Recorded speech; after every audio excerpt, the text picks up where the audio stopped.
순간 나는 보어의 수소처럼 사정없이 그녀의 위치로 붕괴해버렸다.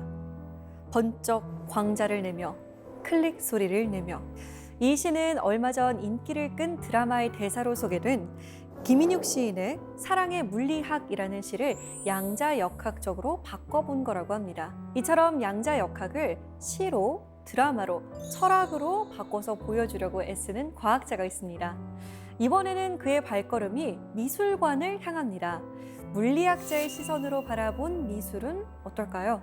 경희대학교 김상욱 교수의 강연 청해봅니다.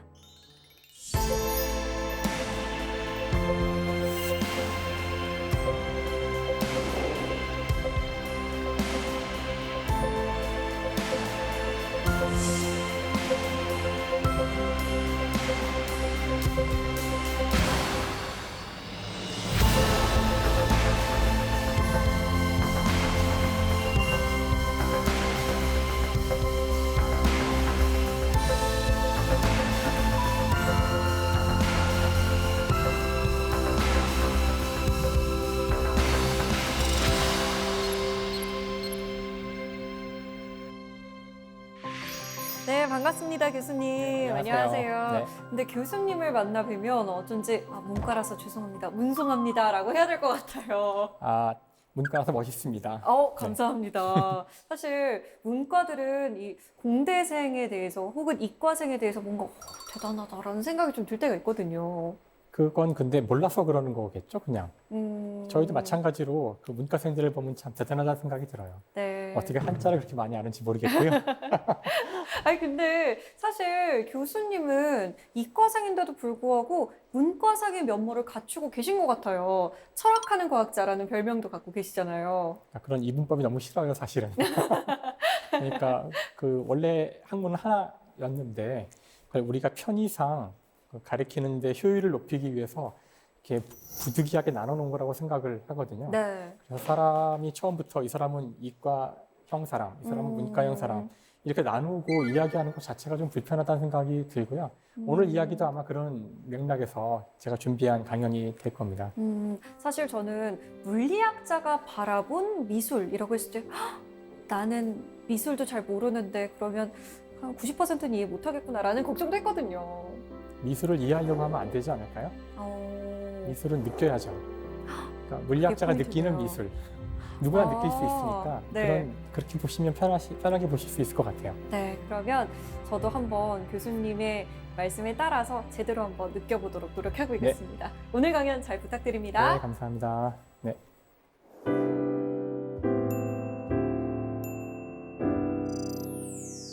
오늘 저는 물리학자가 미술관에 갔을 때 어떤 것들을 보게 되는지, 어떤 것들을 느끼게 되는지에 대해서 이야기해 보려고 합니다.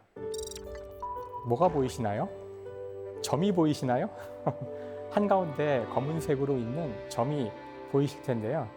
오늘 제 이야기는 이 점과 함께 시작됩니다. 이곳은 그 영국에 있는 옥스퍼드 대학의 자연사 박물관이에요. 혹시 가보신 적이 있으신지 모르겠지만 여기 가보시면 이 중앙에 홀이 있고요. 거기 여기저기 동상들이 있어요. 이 동상 가운데 하나를 보면 이런 분이 서 계십니다. 이분의 이름은 유클리드죠. 유클리드라 그러면 아마 여러분 고등학교 때 또는 중학교 때 수학 시간에 이름을 들었을지 몰라요. 바로 기하학 원론이라는 책을 쓰신 분입니다. 이 책은 오로지 몇 가지 정의와 공리로부터 시작해서 기하학 전체를 구축해 나가는 책이에요. 그러니까 처음에 나온 몇 개의 문장들은 이 책 전체를 관통하는 가장 중요한 그런 문장들이죠.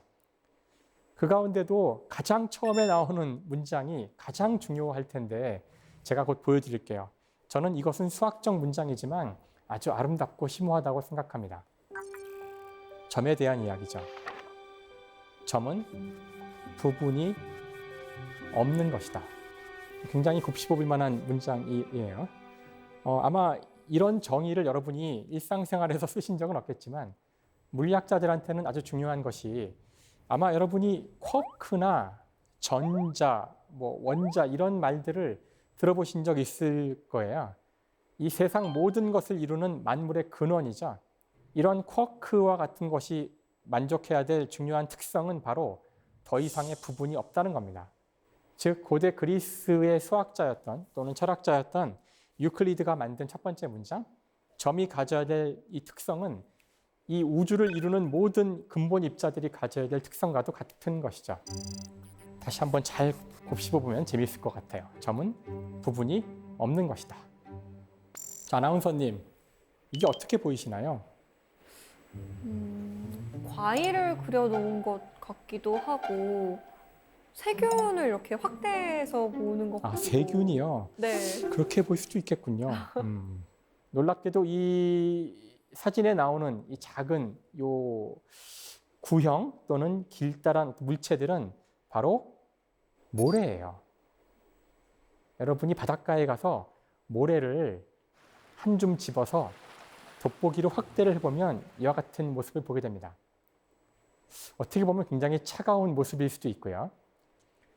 저 모래를 더 확대하면은 이제 원자들, 저희가 원자라고 부르는 이 세상을 이루는 모든 물질의 근원이 보이게 되는데요. 자, 이 화면은 인간의 눈으로는 볼 수 없는 STM이라는 그 노벨 물리학상을 받은 장비인데요. 그 장비로 여러분 금 좋아하시죠? 번쩍거리는 금이요. 금의 표면을 확대를 했을 때 여기 나오는 이 벌집 모양의 각 꼭지점에 있는 것들이 금 원자들입니다. 오늘날 저희의 과학기술은 이걸 더 확대해 볼 수 있는데요. 그러면 하나의 원자가 보이고 이건 사실 눈으로 볼 수 없기 때문에 색칠을 인간이 임의로 한 것인데 수소 원자를 여러분이 보고 계십니다. 제가 하려는 이야기는 이 세상은 정말 아름답고 다양하지만 그것을 확대하여 근원으로 들어가면 이렇게 차가운 점에 가까운 도형들이 보인다는 것이고요. 이것은 이 우주만이 아니라 그림도 마찬가지죠. 이 그림이야말로 점을 내세워서 그린 그림인데요. 바로 조르주 쉐라의 그림이죠. 오늘날 저희는 이 화풍을 점묘법이라고 부릅니다. 점만 찍어서 그림이 된다는 건데 지금 저희한테는 자연스러운 이야기지만 아마 처음 이 그림을 본 사람들은 굉장히 놀랐을 거예요. 자, 여기 이 그림의 한 부분을 제가 확대를 해볼게요. 삼원색의 점을 찍어서 사람을 그린 겁니다. 원래 그림은 붓으로 면을 색칠하는 것 아니었나요? 네, 그렇게 꼭 할 필요는 없다는 것이죠. 점만 찍어도 심지어 수많은 색이 아니라 몇 가지 근원이 되는 색의 점만 찍어도 충분히 복잡한 그림을 다 그릴 수 있다는 뜻입니다. 사실 이와 같이 저희가 확대를 해서 그림의 근원으로 들어가듯이 물질의 가장 근원으로 들어가면 원자가 보이죠. 사실 원자라는 아이디어는 물론 현대 물리학의 산물이기도 하지만 고대 그리스 철학자 데모크리토스가 처음 이야기한 것으로 알려져 있습니다. 즉 2500년 된 학설이죠. 데모크리토스가 이 원자를 이야기했을 때 놀랍게도 원자는 허무함을 나타내는 거였어요. 데모크리토스는 당연히 자연과학자가 아니었기 때문에 원자의 어떤 증거를 찾으려고 하진 않았고요. 이 세상 모든 것이 쪼개어지지 않는 부분이 없는 작은 입자들로 되어 있다는 것으로부터 놀라운 우리 인간의 어떤 의미를 찾습니다. 우리가 보기에 다양해 보이는 이 세상 모든 것이 사실은 아주 작은 입자인 원자로 되어 있고 우주에서 일어나는 모든 일들은 이 원자들이 단지 끊임없이 움직이며 붙었다 떨어졌다 하는 것에 불과하다는 겁니다. 사람은 죽으면 다시 원자로 산산이 부서져서 그 다음에 책상이 되기도 하고 의자가 되기도 하고 다른 생명체가 되기도 합니다. 하지만 개개의 원자들은 아무 의미 없이 자연 법칙에 따라 움직이고 있을 뿐이라는 거죠. 하지만 우리 어리석은 인간은 이 원자들의 움직임에 의미를 부여하고 가치를 부여하고 살아간다는 겁니다. 그것이 바로 이 원자론이 이야기해 주는 거죠. 아까 제가 보여드렸던 점묘법의 그림을 다시 한번 더 확대해서 보는데요.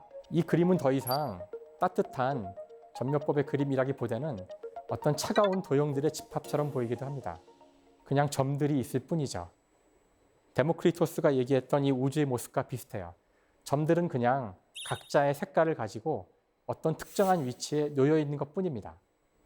쉐라의 또 다른 그림입니다. 이 그림이 아주 유명한 그림이죠. 실제로 크기도 굉장히 커요.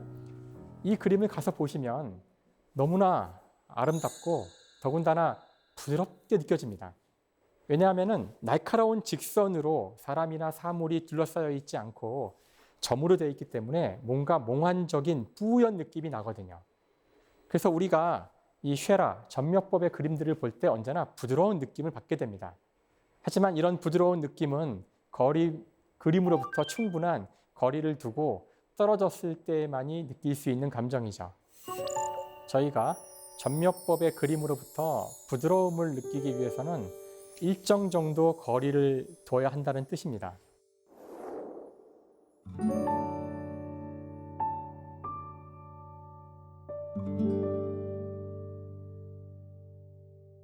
이것은 이 점묘법의 그림만 그런 것이 아니라 이 세상 모든 것이 마찬가지일지 모른다는 일종의 비유예요. 여러분이 다른 인간과의 관계에서도 너무 거리가 가까우면은 차갑고 수학적인 본질이 보일지 모릅니다. 그래서 항상 부드러움을 느끼기 위해서는 적절한 거리가 필요하다는 것을 점묘법의 그림과 이 우주를 이루는 원자의 이야기와 인간의 이야기로부터 얻을 수 있다는 것을 제가 말씀드리고 싶어요.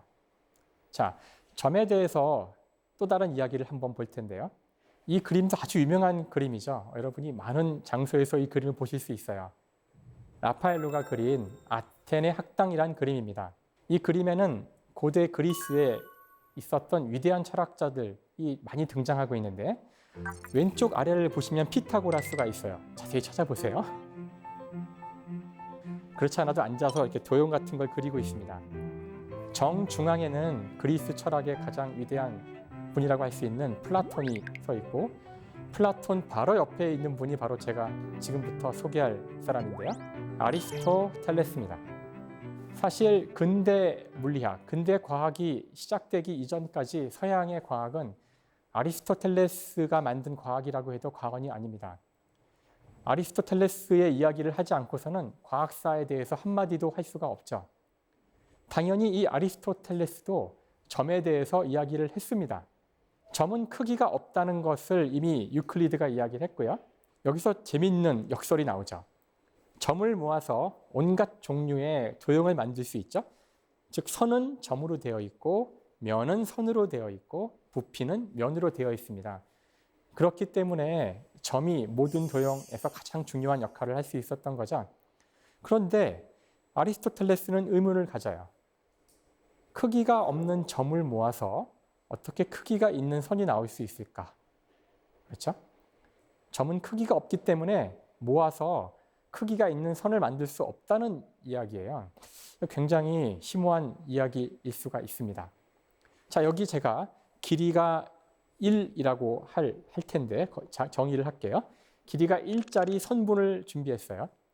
만약 이 선이 점들의 집합이라면 이 선을 계속 잘라서 점에 도달할 수 있어야 할 겁니다. 우선 이렇게 선을 반으로 자를 수 있겠죠? 이걸 또 자를 수 있을 거고요. 또 잘라보고 또 잘라보고. 여러분이 점을 얻기 위해서는 이렇게 자르는 것을 무한히 반복해야 할 겁니다. 자, 이걸 제가 간단한 수학적 기호로 쓸 텐데 많은 분들이 수학적 기호를 두려워하시기 때문에 미리 좀 경고를 드리고요. 너무 겁먹으실 필요 없어요. 네, 별거 아닙니다. 그렇죠? 별거 아니에요. x분의 1, 즉 1이라는 길이를 x로 나누겠다는 뜻이에요.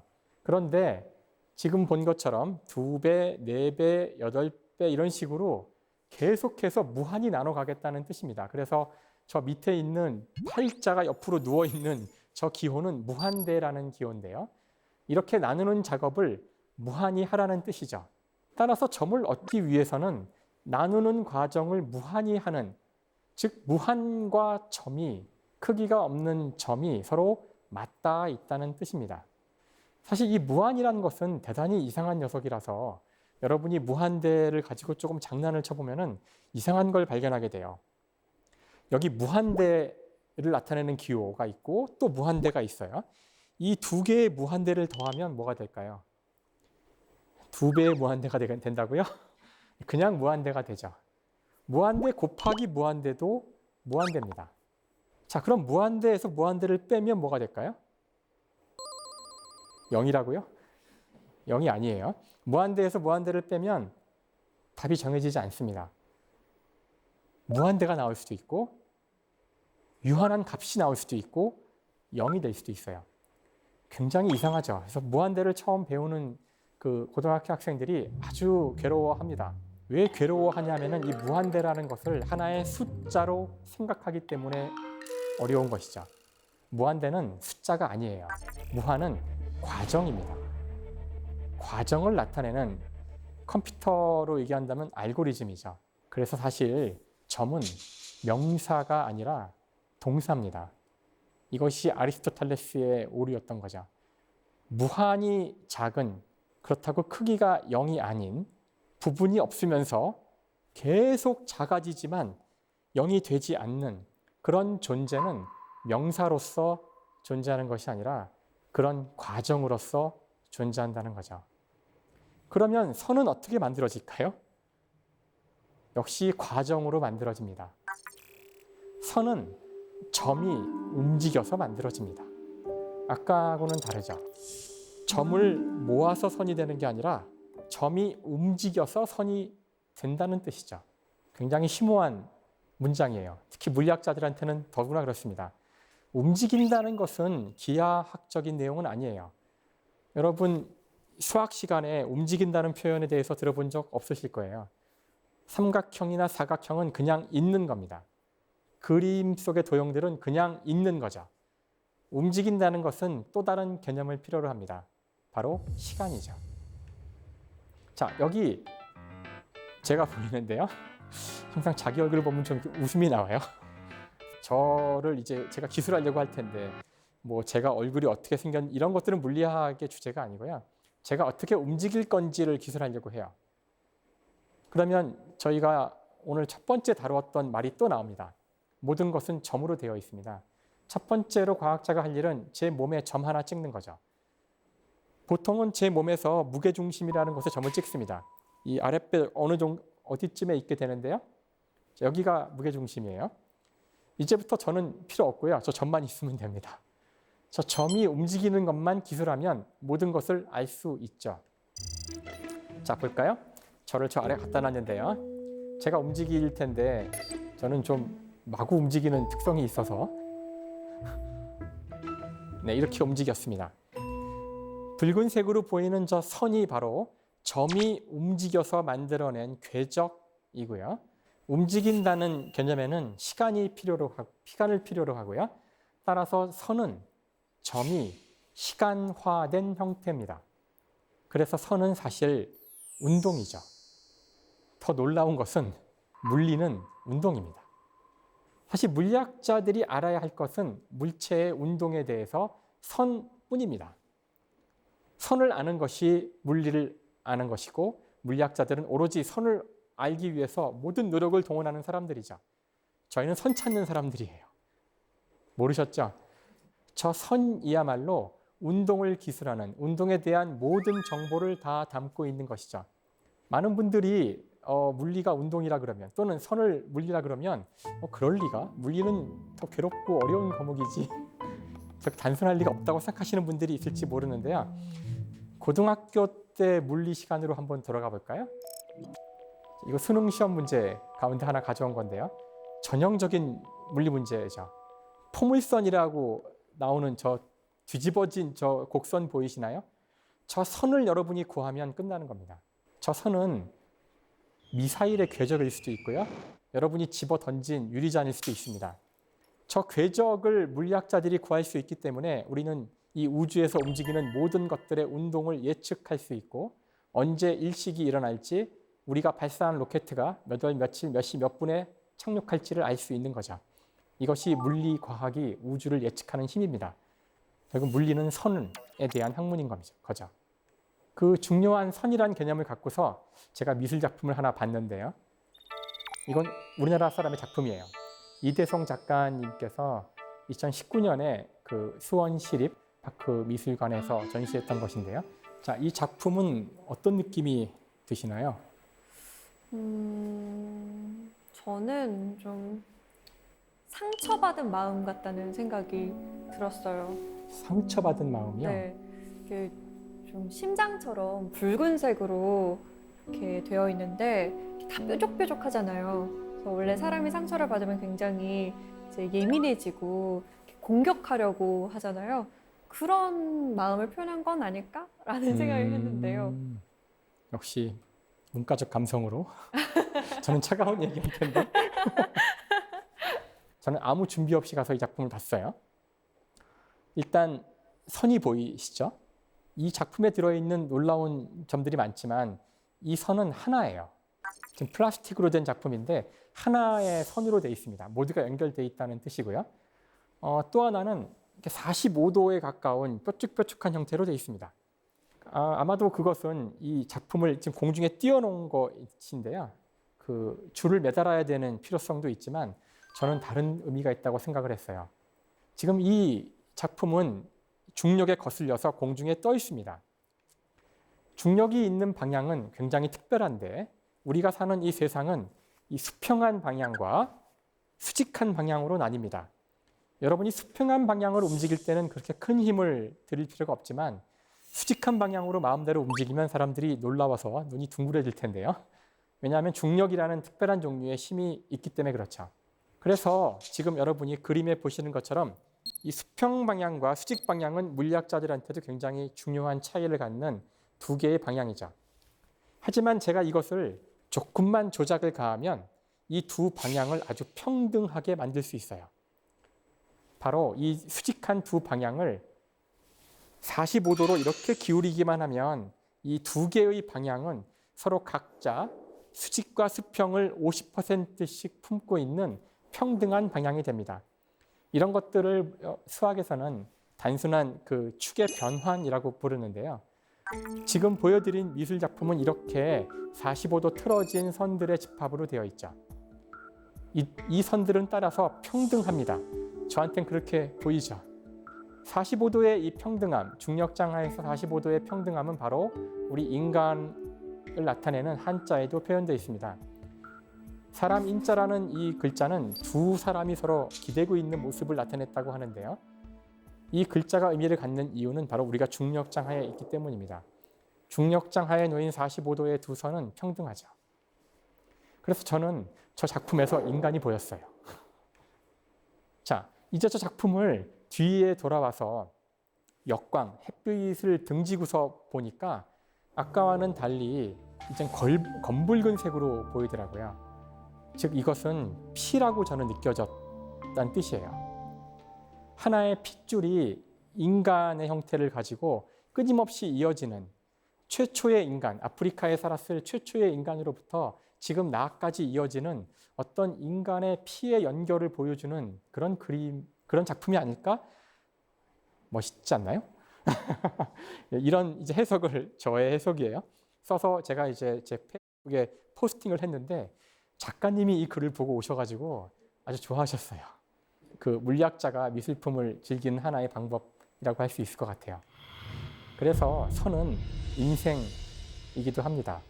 저 작가의 작품으로부터 선이 또 하나의 의미를 갖는다는 것을 이번 기회에 배울 수가 있었죠.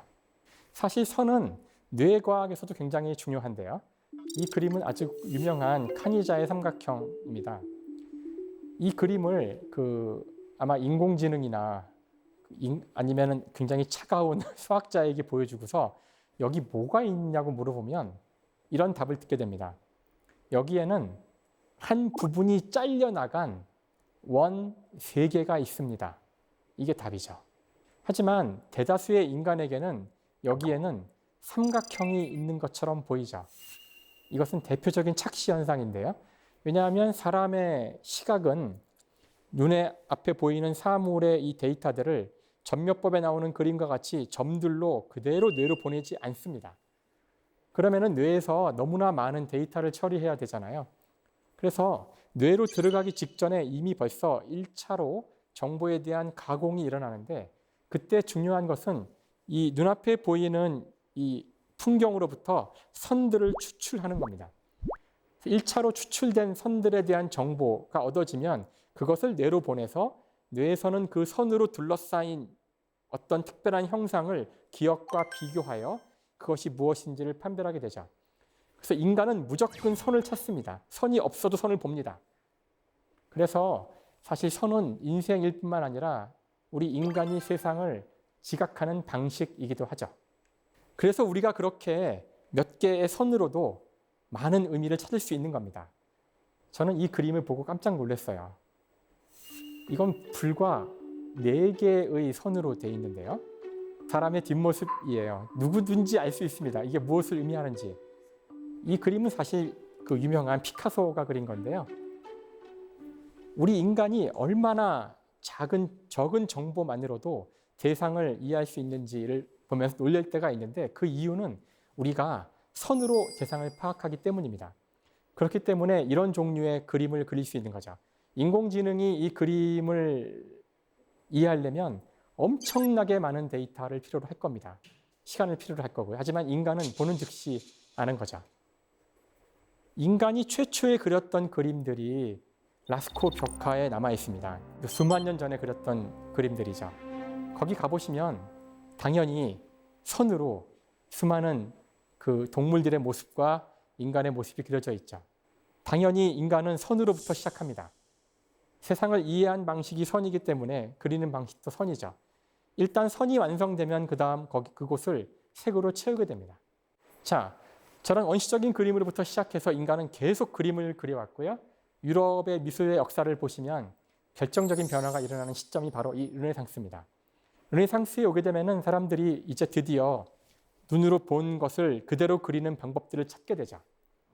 왼쪽에 있는 그림은 남아있는 가장 오래된 원근법이 구현된 그림이라고 알려진 마사초의 성삼위일체입니다. 지금 우리가 보기에는 원근법이 그렇게 두드러져 보이지 않을 수도 있겠지만 당시 사람들은 이걸 보고 굉장히 놀랐다 그래요. 정말 저 뒤에 벽이 안으로 쑥 들어간 것처럼 보였다는 뜻이죠.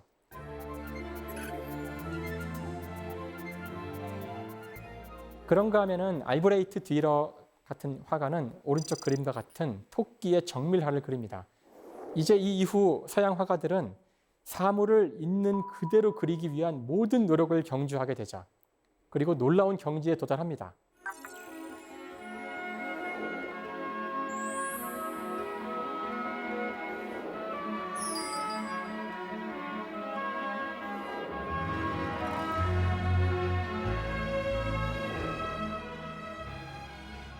하지만 이들이 곧 엄청난 그 위기에 봉착하게 되는데요. 여러분 다 알고 계시는 사진기입니다.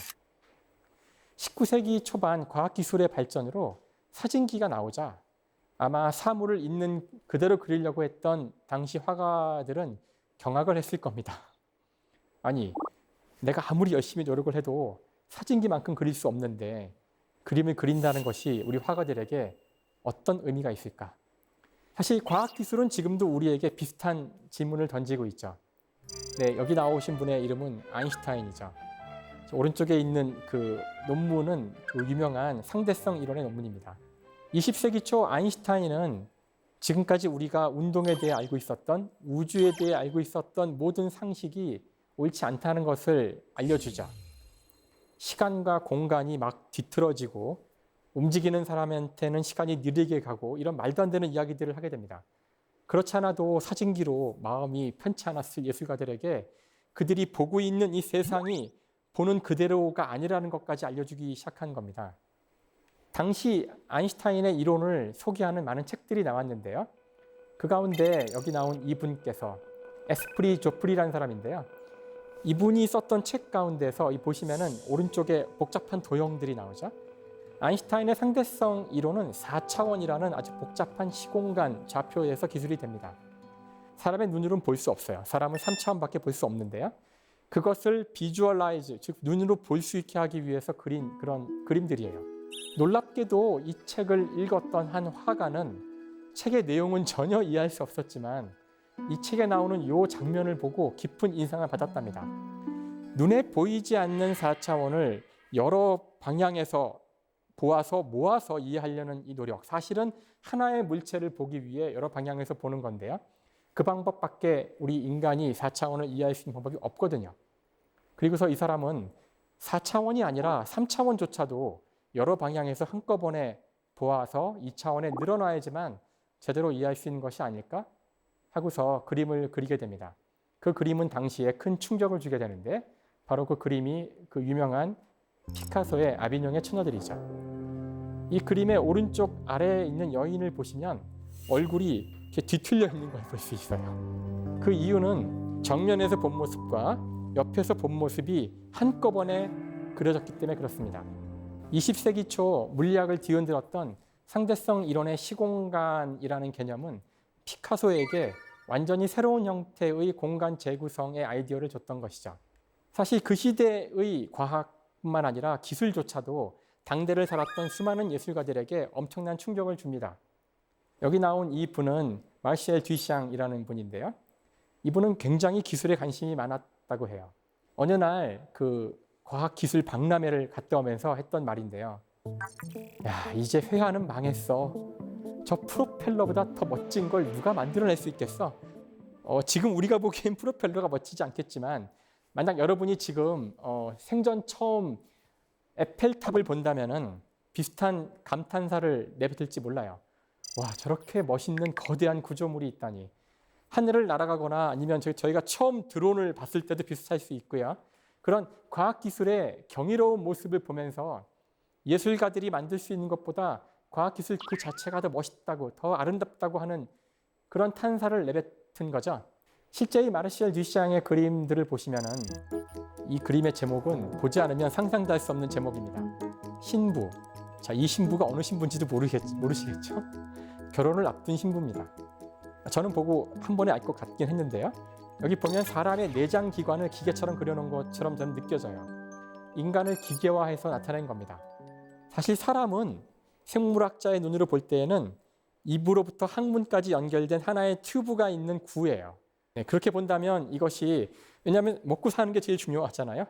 들어온 음식이 소화를 당해서 나가는, 이것이 인간이 사는데 가장 중요한 것이고요. 그걸 딱 그린 겁니다. 사실 듀샹은 과학기술에 대한 굉장히 깊은 이해가 있었어요. 이 작품은 정말 저 같은 물리학자도 깜짝 놀라게 만드는 작품인데요. 이 작품의 제목은 세계의 표준 정지 장치라는 작품입니다. 이건 이런 겁니다. 1m라는 길이가 있죠? 굉장히 잘 정의된 길인데요. 실로 1m를 만들어요. 그리고서 이걸 떨어뜨립니다. 손을 탁 넣으면 떨어지겠죠? 그럼 팔랑팔랑 실이 떨어져서 땅에 툭 떨어집니다. 그 떨어진 실의 모양을 그대로 나무로 뜬 거예요. 이게 무슨 장난을 치고 있는 거냐면은 1m라는 길이는 자연에 존재하지 않는 인간이 상상으로 만들어낸 그냥 합의일 뿐이라는 겁니다. 문화권에 따라 길이의 표준은 다 다르죠. 어느 나라에서는 마일을 쓰고 어느 나라는 미터를 쓰고 어느 나라는 척을 씁니다. 이제는 우리가 이걸 다 통일시켰지만, 미터로 통일시켰지만, 이 작품을 통해서 듀샹이 말하고 싶었던 것은 과학자들이 사용하는 이 길이에 대한 단위조차 자의적이라는 걸 말하고 싶었던 겁니다. 그만큼 과학에 대한 이해가 깊었던 사람이죠. 이분이 바로 제 생각에는 아까 저희가 던졌던 질문, 카메라가 나온 지금 화가들은 무엇을 그려야 하는가에 대한 답을 줬다고 저는 생각해요. 1917년입니다. 마르셀 듀샹은 그냥 그 시중에서 파는 그것도 변기를, 남성 소변기를 돈 주고 사다가 전시회장에 갖다 놓습니다. 그리고 이름을 샘이라고 붙이죠. 뭐 틀린 제목은 아니에요. 물이 있긴 하니까. 자, 이게 미술 작품일까요? 이런 작품을 통해서 듀샹이 말하고 싶었던 것은 이런 게 아니었을까요? 원래부터 미술은 어떤 가치, 객관적 가치를 그리려고 했던 것은 아니었던 거라는 거죠. 이 우주에는 가치가 없습니다. 어떤 의미가 없다는 것을 원자론을 이야기했던 데모크리토스가 이야기한 바 있죠. 사물을 확대하면 점이 보입니다. 모든 물질은 확대하면 원자가 보입니다. 거기에서는 어떤 의미나 가치는 없죠. 의미나 가치는 만들어진 최종 물건에 거리를 두고 우리가 의미를 부여한 겁니다. 자의적으로 부여된 것들이죠. 따라서 더 이상 화가는 있는 그대로를 그릴 필요도 없고 아무거나 갖다 놓고 가치를 부여하면 된다는 것을 보여주는, 어떻게 보면 미술을 파괴한 것이라고 볼 수 있어요. 자, 이 그림은 2018년 오비어스라는, 사람이라 그래야 되나요? 화가가 그린 거고요. 에드몽드 벨람이라는 그림입니다. 이 그림이 유명한 이유는 얼핏 보시면 왜 이게 유명한지 모르실 것 같은데요. 이게 경매에서 5억 원에 팔렸답니다. 더 놀라운 사실은 이 그림을 그린 것은 인공지능입니다. 여기서 중요한 질문이 나왔죠. 자, 인공지능이 그린 이 그림은 네. 예술품일까요? 예술품인 것 같은데 예술품이 또 아닌 것 같기도 하고 애매한데요, 이거? 그냥 모른다는 말씀이시군요. 자, 이것을 놓고서 많은 사람들이 지금도 논쟁을 하고 있다고 알고 있고요. 아주 오래된 논쟁입니다. 일단 저는 그림이 팔렸다는 사실이 이것을 예술품으로 만들어주지는 않는다는 걸 강조하고 싶어요. 이게 왜 5억 원이나 될까요? 저 인공지능은 원한다면 오늘 하루 동안만도 10만 장 정도 그림 그릴 수 있어요. 그림이 5억 원이란 얘기는 이것이 5억의 가치, 절대 가치가 있다는 뜻이 아니죠. 잭슨 폴럭의 그림은 3천억짜리 그림이 있습니다. 그림 한 장이 3천억 원이에요. 그림 한 장이 아파트 수십 채, 수백 채와 같다는 뜻이 아닙니다. 자본주의 사회에서 그림의 값이 3천억이라는 얘기는 저 그림을 내가 3천억보다 비싸게 팔 수 있는 기대가 있다는 뜻일 뿐이에요. 그러니까 그림이 팔린 것은 이 그림을 예술품으로 만들어주진 않습니다.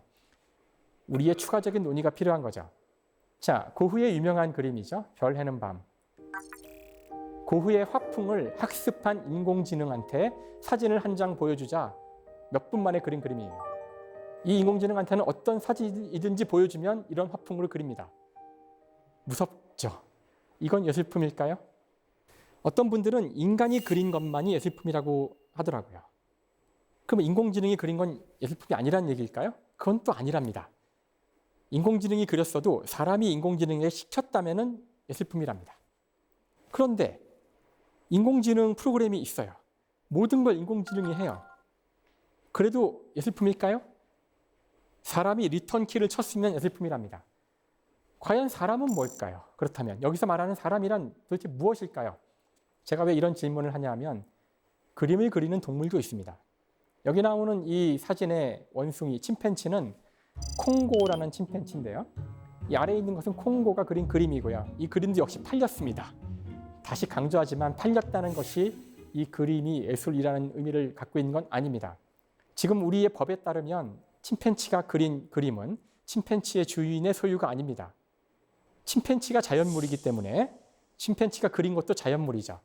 자연물에 대해서는 우리가 추가로 권리를 획득해야 되기 때문에 어려운 이야기, 저는 이런 이야기들이 무슨 의미인지 모르겠지만 저 같은 과학자는 여기서 어떤 모순을 보게 돼요. 결국 무엇이 예술품인지 아닌지는 그냥 인간이 임의로 정하는 건지도 모릅니다. 지금은 인간이 자신만이 예술품을 만들 수 있다는 오만한 생각을 하기 때문에 인간이 예술의 기준이 된 것일 뿐이라고 생각해요. 그럼 인간이 아닌 것이 한 것은 예술이 아닐까? 이미 인간은 자신의 권리를 인간이 아닌 것에게 넘겨준 전례가 있습니다. 바로 법인이죠. 우리 주위의 수많은 기업들은 법인입니다. 재단법인, 사단법인 다 법인이죠.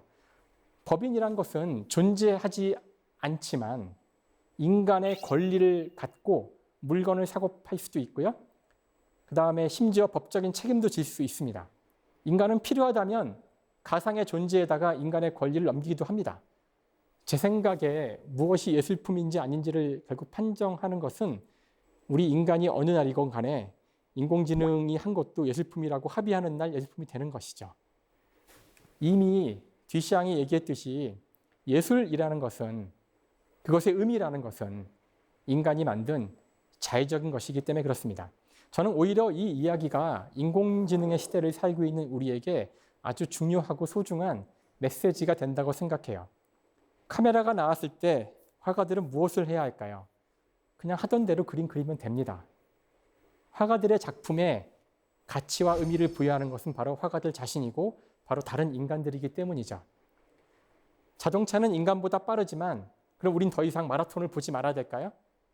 100m 달리기를 보지 말아야 될까요? 그건 아니죠. 우리 인간의 능력이 기계보다 못하다고 해서 그 직업을 없애버릴 필요는 없어요. 이미 현대미술은 우리에게 우리 인간의 능력을 뛰어넘는 기계가 나왔음에도 여전히 공존할 방법이 있다는 것을 100년 전에 알아냈다고 생각합니다. 이제 끊임없이 기계들이 우리의 직업을 앗아가겠지만 우리는 기계와 경쟁을 해서 기계보다 더 잘하려고 노력하기보다는 기계가 잘하는 것은 잘하는 대로 놔두고요. 사진기는 사진 찍으라고 하고요. 미술가는 자신이 의미를 부여한 우리들 스스로가 만들어낸 가치를 갖는 예술품을 만들면 됩니다. 우리 인간은 자신의 길을 자신이 의미를 부여해서 가면 된다는 뜻이죠. 물리학자가 미술사를 보고서 내리는 얻어낸 그런 교훈이랄까? 물리학자가 보는 이 우주에는 아무런 의미나 가치가 없고 차갑게 보입니다. 점묘법의 화가들이 그렸던 점을 찍는 것과 마찬가지의 것들이 우주를 이루고 있거든요. 하지만 인간적인 것, 인간적인 의미, 그런 가치는 바로 그 우주의 본질에 있는 것이 아니라 우리 인간 스스로 만드는 것이라는 것. 그것이 인공지능 시대를 살아가는 우리들이 꼭 알고 있어야 될 그럴 내용이라고 생각합니다. 네, 이상입니다.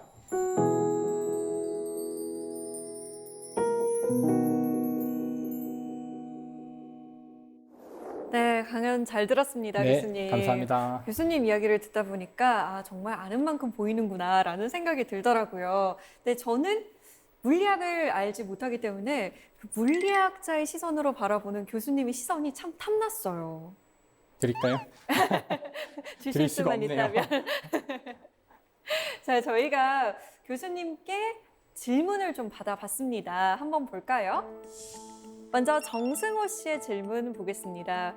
안녕하세요, 교수님. 저도 유학을 고민하고 있는 대학원생입니다.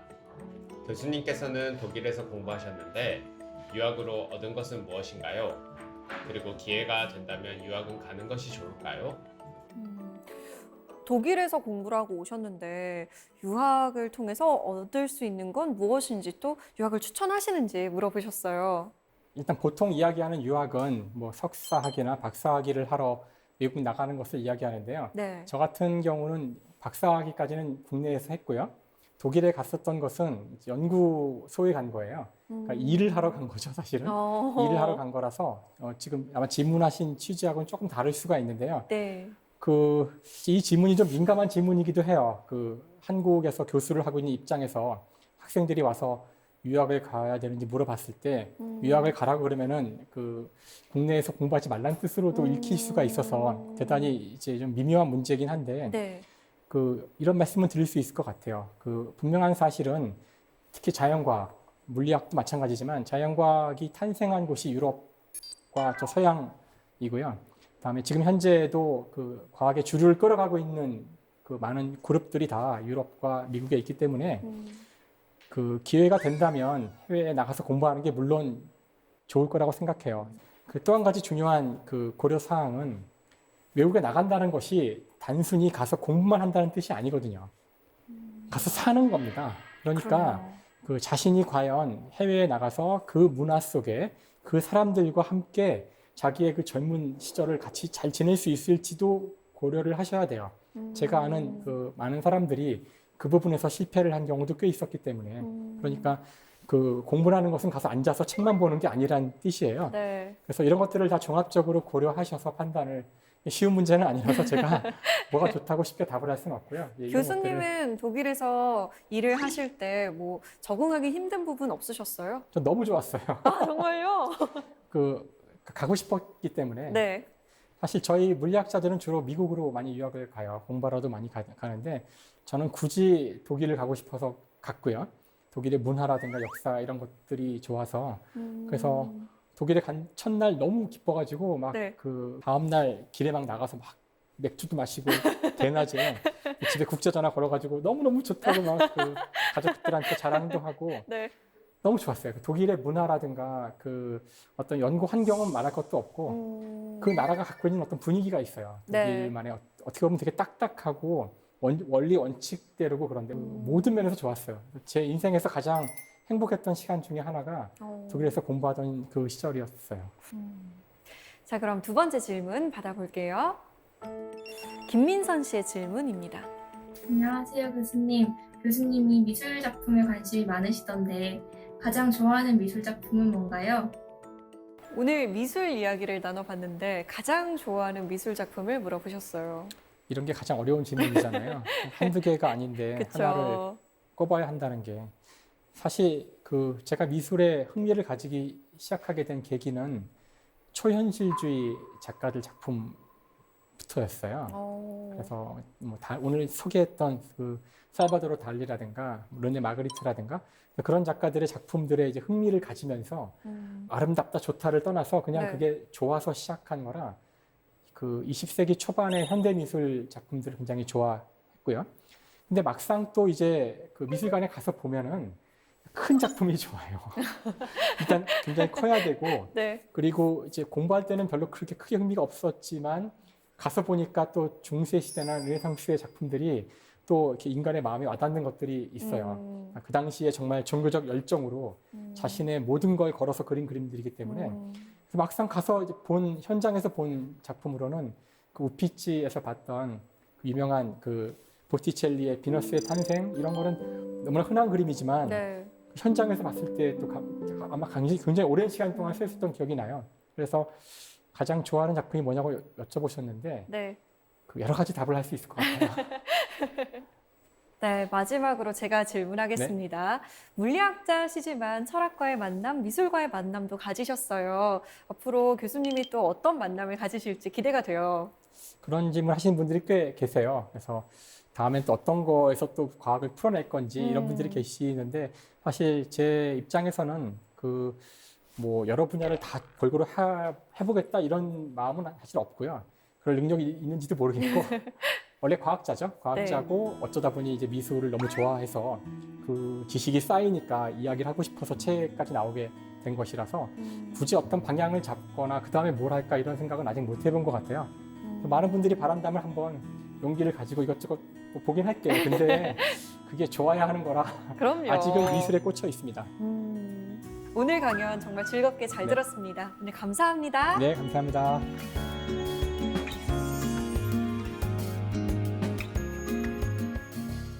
참나무의 작은 씨앗 하나를 쪼갰을 때 그 안에는 우리가 주목할 가치가 있는 것이 아무것도 없는 것처럼 보인다. 하지만 그 씨앗의 미세한 배 안에는 커다란 참나무가 담겨 있다.